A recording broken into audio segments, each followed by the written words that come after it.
Desde pequena, Karina, eu tive muitas experiências, então eu posso dizer que Deus sempre foi muito real. A presença de Deus sempre foi muito palpável para mim, assim como o conhecimento do mundo oculto também foi muito real para mim. Quando eu nasci, o meu pai ele estava sendo consagrado a evangelista. Então houve uma guerra espiritual muito grande no meu lar. Minha mãe, antes de eu nascer, ela falou assim, ela não queria um terceiro filho. Ela queria 2 filhos. E quando ela teve outra criança, e ela sentiu gerar o ventre, ela falou assim, Deus, esse é seu. Não estava nos meus planos. Então, seja lá se for menina ou menino, eu consagro ela a ti. E eu te peço, o pedido da minha mãe foi esse, eu peço que essa seja uma levita, que vá adorar não só no Brasil, mas levar a tua verdade pelo mundo. Então a minha mãe me entregou criança. Então não existia um tempo separado da presença de Deus. Eu, antes de nascer, já era dele. Sim. E quando eu nasci, por haver essas questões em relação ao meu pai, o inimigo sabia do que estava acontecendo. Minha mãe conta histórias que eu tinha 1 ano de idade e já via coisas acontecendo, tanto boas quanto ruins. Então ela conta uma história que eu era neném de 1 ano mais ou menos, estava aprendendo a falar e eu gritava compulsivamente. Você estava vendo... Eu gritava que eu via no meu corpo. Eu via aranhas. E eu falava, mamãe, aranha, bicho, tira. E aí meus pais tinham que entrar no quarto, orar. E tipo, todas as vezes, sabe, lembrar do propósito. Por que ela é diferente? Por que tá acontecendo isso com ela, sabe? Você ia falar? Então, porque isso me lembrou uma história. Você sabe quando eu estava num processo de quase separação, né, do meu casamento, também estava tendo, né, esse embate. E no dia que meu esposo saiu de casa, que ele ia embora, que, enfim, e que ele teve o encontro dele com Deus na estrada, o meu filho estava deitado do lado, né, que seria o lado do meu marido na cama, e ele levantou e começou a fazer assim, como se estivesse lutando. E eu falei, filho, o que está acontecendo? Eu estou tirando toda a coisa ruim que tem aqui, mamãe. Tem muita coisa ruim aqui, mamãe. Tem que ir para longe, mamãe. É isso. A criança, ela sente coisas assim, do nada. E eu, às vezes, em silêncio, em oração, porque eu nunca discuti na frente do meu filho. Então, não é porque ele pode ter ouvido eu falar, que tem de coisa ruim, entendeu? E ele também, um dia eu estava orando, né? Pedindo para Deus modificar, me ajudar com relação ao meu casamento. Enquanto meu filho estava vendo o desenho, e eu em silêncio, daí ele pegou no meu rosto, meu filho tem 4 anos, isso ele tinha 3. Pegou no meu rosto também, mamãe, eu falei, o que foi? Nome de Deus, nome de Deus. Ele ficou assim, e ficou parado olhando, eu falei, por que você está falando isso, mamãe? Ele, não sei, não sei. E eu tenho muito isso também, acho que desde que eu estava grávida, eu agradeci tanto a Deus e eu pedi tanto para que ele viesse, se fosse da vontade do Senhor realmente, e que ele fosse, que ele servisse a Deus também. Então, e ele vai, né? Isso é uma coisa que a gente precisa entender como cristãos, até falando para as pessoas que estão ouvindo, a palavra em si, ela tem um poder. Ela tem 2 tipos de poderes. Ela tem o poder de abençoar e de amaldiçoar. A partir do momento que eu libero algo sobre meu filho, sobre algo que veio de dentro de mim, o mundo espiritual já pegou. E aí é guerra pro resto da vida. Eu tenho guerras em mim até hoje que eu sei que vem de berço, entende? E quando isso estava acontecendo ainda na minha vida, eu passei assim, 2 anos, 3 anos, 4 anos, com 5 anos de idade, foi que piorou as coisas assim. Porque o meu pai, então, ele já não era mais consagrado somente a evangelista. Ele estava virando um turno de pastor. E aí ele estava vivendo uma vida que era, tipo, ele viajava para os países e tal, e teve um problema na igreja. Que diziam que o que ele estava fazendo não vinha de Deus. Que era para ele parar de fazer teatro. Que era para ele parar. E ele falou assim, Deus, então eu renuncio ao meu ministério. Quando ele falou isso, pegou em quem? Em mim. Na criança. Minha mãe conta que eu estava chorando compulsivamente. Eu não parava de chorar. E eu chorei por horas, até meu pai entender. Meu pai olhou pra mim, caiu de joelho no chão. E você não sabia nem o porquê estava chorando? Não. Era como se viesse a dor que eu estava sentindo era a dor do Espírito Santo. Pela consequência que meu pai estava tomando naquele dia. E aí meu pai ajoelhou, pediu perdão e eu voltei. Então a criança, ela acaba sendo o termômetro espiritual de dentro de casa, sabe? Isso as crianças que têm essa sensibilidade, esse dom. E eu fui muito assim. Eu conto na minha vida, eu tive um testemunho de depressão, de ansiedade muito forte, porque eu não entendia por que as coisas vinham pra mim. Eu não entendia por que eu era o alvo lá em casa. Isso já depois, aí um pouco mais velho, Isso ou ainda desde criança? os 6, 7. Assim, minha mãe conta, meu pai conta, meus irmãos, eu me lembro de principalmente escrever cartas. Eu aprendi a escrever muito cedo e eu escrevia cartas para o mundo espiritual. Você era uma criança introspectiva ou era Eu era muito expansiva? Eu era os dois.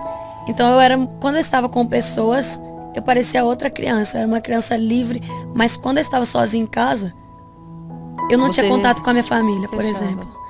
Eles achavam que eu era uma criança que não expressava muito amor, mas eu tinha muita guerra dentro de mim.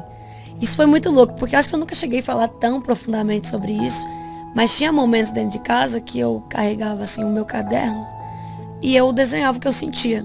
Então, tipo assim, se eu fiz alguma coisa errada e a minha mãe brigou comigo, eu ia lá pro meu quarto e eu desenhava o meu sentimento. Por várias vezes eu desenhei coisas horríveis. Eu escrevia cartas de morte a respeito do que eu viveria e que eu não sabia que eu estava vivendo. Então, houve uma brecha espiritual em mim muito grande. Eu lembro de sair de dentro de casa. Eu era muito rebelde. Eu era uma criança muito rebelde. Você orava já? Você já tinha o hábito de orar desde pequena ou não? Ou você aprendeu a orar e não orava? Preferia isso? Eu sempre orei. Só que como eu vivia isso, era uma oração sempre de medo. Era uma oração de Deus, por favor, me livra. Por favor, me tira daqui. Por favor, não deixa mais eu ver. Eu tinha visão aberta. Então eu via no meu quarto. Eu via nas pessoas. Eu via em outros lugares. Isso é muito estranho falar. Se as pessoas não estão acostumadas com isso, vão ficar malucas. Caraca, Isadora tem problema. Mas na verdade o mundo espiritual... sensibilidade, né? É um dom. É real. Também. Existe. É. E é inegável como existe, porque às vezes a pessoa acontece alguma coisa e ela fala, isso não foi normal. Ela só não tá vendo, mas tá acontecendo. Sim. E aí eu escrevi essas cartas e tal. Com 10 anos eu tive a minha primeira crise de depressão. Que... eu lembro que eu fui muito influenciada por uma cantora que eu gostava muito. E isso é muito sério de falar. Porque as pessoas perguntam o que eu devo ouvir. Sim, sim. Os meus ouvidos, a palavra vai dizer pra mim que eu sou o que eu ouço. Eu sou o que eu vejo e o que eu ouço. Então eu estava ouvindo testemunhos de pessoas vivendo coisas ruins e eu não entendia por que coisas ruins estavam acontecendo comigo. Eu comecei a me cortar.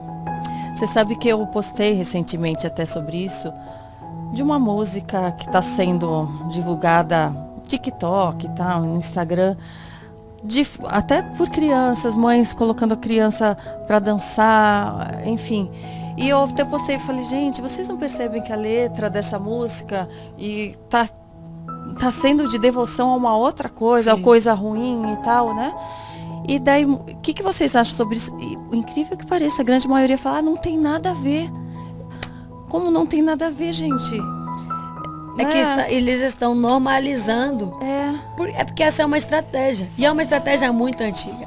O diabo tenta esconder as coisas de várias formas. Isso não é atual. Só que agora tá mais explícito. Agora já não faz mais questão de esconder. Sim. Agora tanto faz como tanto fez. Entende? Isso é uma briga que eu tenho muito. Eu falava muito sobre isso para os meus seguidores. Mas então eu não posso ouvir uma música de amor? É totalmente diferente, não confunda as coisas. Não confunda cantar uma música que você está apaixonado, vivendo flores no seu casamento, vivendo flores com a pessoa, do que você está cantando que você odeia a sua vida e não sabe. Que você odeia as pessoas, que a mulher é um objeto sexual, que o homem é um objeto de prazer. Isso não existe, isso é totalmente antibíblico, sabe? Eu vivi isso, daí eu tive essa crise de me cortar e tal. E eu não entendia. Porque, na verdade... como que a sua família... Não sabia. Não sabia? Eu escondi. Você ficou um tempo assim, então. Eu escondia. Por quê? Porque eu não queria que eles me proibissem. Você vê aonde que tá a estratégia do diabo? Ele vai mostrar coisas pra você que enchem os seus olhos, você vai fazer coisas... Você sabia que estava errada, por isso que você não queria que eles soubessem e não conseguia sair daquilo. Não conseguia sair, porque pra mim era viciante. E aí teve um dia que eu lembro, eu tava no salão de beleza, que meus pais eram cabeleireiros na época. E eu estava lá e eu me cortei pela última vez, assim. E eu olhei pras minhas mãos e eu comecei a chorar, porque eu senti Deus. E Deus falou assim pra mim, você tá entendendo o propósito errado. Você pegou o dom e você tá usando de uma forma errada. Deus, então, ali, ele me constrangeu muito forte. Ele falou assim, nada disso foi pra te destruir, mas foi pra te preparar. Aí ele me lembrou, quando eu tinha 5 anos eu recebi uma profecia. E essa profecia marcou a minha vida. Foi uma profecia de um pastor que veio dos Estados Unidos. E ele olhava pra mim, falava inglês, não entendia nada. Mas eu chorava compulsivamente. E aí eu lembro que ele apontava assim pras bandeiras. E eu entendi uma frase que ele falou, a única frase que eu entendi. Falou assim, anota esses países, porque você vai levar através da música o evangelho pra esses lugares. E cara, foi em 2019, eu fechei as bandeiras. Todas as bandeiras que ele tinha apontado, eu fechei elas cantando, sabe? Que demais. E então ele me lembrou dessa promessa e falou assim, porque eu te prometi, não teria batalha menor. Pro lugar que eu quero que você esteja, não teria como ser mais leve. Você vai conhecer pessoas de todas as etnias. Você precisa estar pronto espiritualmente. E eu tô te preparando desde pequeno, porque vai ser cedo que eu vou acontecer. Eu chorava. Então, você já cantava nessa época? Já gostava de cantar? Já compunha ou ainda não? Eu comecei a escrever com 12 anos. Aí eu comecei na igreja a cantar também. Eu tinha, tipo assim, eu sabia tocar e tal, mas não era uma coisa que eu via. Eu sempre sonhei, mas eu não exercia ainda, sabe? E é interessante que em uma das músicas que você canta, né, que você fala que no sofrimento não foi a dor, né? Você não se concentrou na dor, mas na salvação, na alegria do Senhor, e foi aquilo que te transformou. Porque isso que acontece na hora do sofrimento, se a gente só enxergar o sofrimento e se as nossas orações forem só lamentos, a gente acaba não enxergando a promessa de Deus, a graça, né? A gente não enxerga a tal da luz no fim do túnel. É a luz de Deus nas nossas vidas, né? Paulo querendo te diz, mostrar que existe saída para isso. É isso, Paulo sempre disse assim, eu sei me alegrar quando tem tribulações, mas sei me alegrar quando tá tudo bem. Sim. Sei que é passar fome, sei que é viver. Paulo viveu tudo e mesmo assim, em nenhum momento, ele não viu Deus naquilo que ele estava vivendo, sabe? Por mais que eu tenha vivido toda essa história, hoje, eu passei, foi um boom na minha vida com 15 anos eu acontecer assim. Eu até cantava música sertaneja no YouTube. E aí foi a segunda vez que Deus me chamou. Ele falou assim, Isadora. E as letras não tinham nada a ver com, não era só o ritmo sertanejo com a... Era letra, Luan Santana, era Jorge Mateus, essa galera aí. Aliás, você não gravou com o Luan? Gravei agora, Ninguém Explica Deus, com o Luan. Pro Criança Esperança. Aliás, muita gente, né, falou, mas nossa, porque gravou com ele e tal. E era uma música que... De Deus.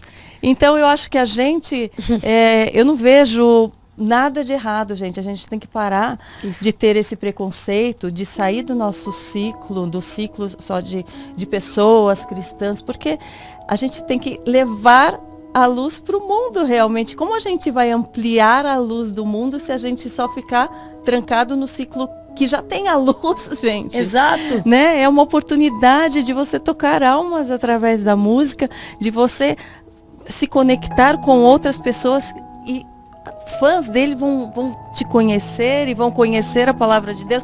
E isso é aí que está a corrente do bem. Eu tenho um discernimento. Essa semana aconteceu música secular dentro da igreja, fit, não sei o que, gospel, Isadora não pode cantar com o Luan. Eu falei assim, que engraçado. Se eu acender aqui nesse lugar 500 lâmpadas, quem aguenta ficar aqui dentro? Ninguém. A pessoa sai cega. Porque a luz não foi feita para estar com a luz. A luz foi feita para iluminar aonde não tem luz. Sim. A palavra de Deus vai dizer assim para mim, como crerão se não há quem pregue? Sim, exato. Eu sou tão egoísta a esse ponto. Isso dói meu coração. Dói meu coração ser egoísta a ponto de dizer assim, cara, eu só vou cantar para quem é crente. Então Jesus veio para quem? Jesus disse assim, eu não vim para vocês. Eu vim para os doentes. Eu vim para quem precisa realmente de mim. Então é uma hipocrisia do tamanho do universo. O que eu tenho para dizer sobre isso, Karina, eu tô aqui porque eu vou ser aquela que vai levar o evangelho. Sim. E eles vão crer, porque tem quem pregue. Claro. Entende? Você tá aqui, porque tem quem pregue. Você vê, fala-se tanto de respeito, de sororidade, né? E é aí que tá, é nesse tipo de atitude, gente. Quando a gente não age com julgamento, mas a gente sabe no que a gente acredita e a gente tem respeito pelo aquilo que a gente acredita e a gente quer que as pessoas enxerguem, tenham mais luz. Você passa por, né? Você tem que passar isso para as pessoas. Então, E tem uma onde está o diferença. respeito? Onde está o não julgamento? Né? As próprias pessoas que pregam isso é que acabam julgando demais. Então, é preciso ter cuidado e saber na prática, né, como colocar o que a Bíblia nos diz, né, em prática no nosso dia a dia também. Né? E tem uma diferença, né, ô Karina, da gente estar lá para fazer a diferença e estar lá para ser consumido pela diferença. Então nós não estamos lá quando isso é muito ruim, a gente ter essa divisão de pessoas, sabe? Se a pessoa não conhece, qual é o meu papel? Mostrar.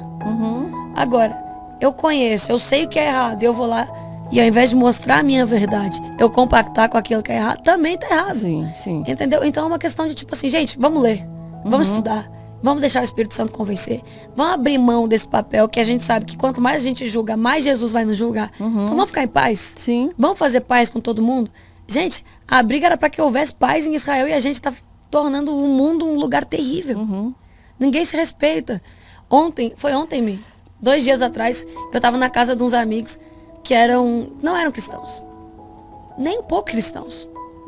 Mas eu vi a menina chorar e falar pra mim, cara, você mudou a minha concepção do que é evangelho.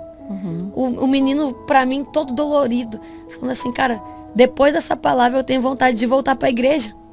Então. Porque em nenhum momento eu condenei, nenhum momento eu apontei. Tudo que eu falei foi, cara, você é amado. Não esqueça de apoiar essa obra, deixando seu like nesse vídeo, curtindo, compartilhando, deixando seu comentário, seu pedido de oração. Se inscreva no canal, ative o sininho das notificações para receber as nossas atualizações. Dessa forma você vai estar apoiando. Então compartilhe, faça a sua parte, que nós daqui, do lado de cá, nós fazemos a nossa e vocês, do outro lado, compartilhando para mais pessoas a palavra de Deus.